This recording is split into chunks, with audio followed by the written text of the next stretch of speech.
A new ambassador program is coming to the downtown mall in February of next year, working to create a cleaner, more welcoming space for visitors.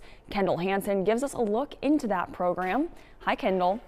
Hey Kate, Charlottesville's Office of Economic Development and Department of Parks and Recreation have entered into a contract with Block by Block. That program will bring new faces and over 200 hours of additional work to the mall per week to support the space and its visitors.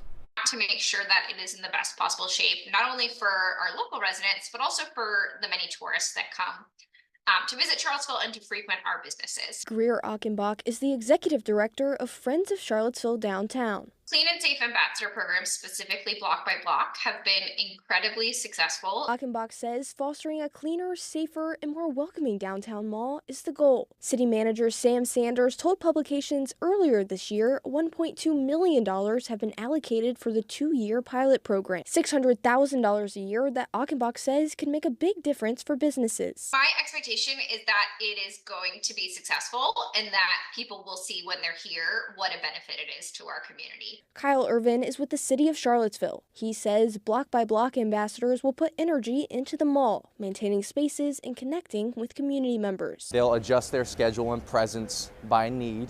They'll be out there helping community members with directions, helping them to their vehicles, walking them to their vehicles, and basically cleaning the space of the downtown mall. Outside of the program, city representatives say homeless outreach programs are being developed to connect the unhoused population with resources. We're hoping to make it a friendly place, a welcoming place. It already is, but we want to put some extra energy into that. We want to make it somewhere where people can come and visit, have fun, shop, and bring their families and friends.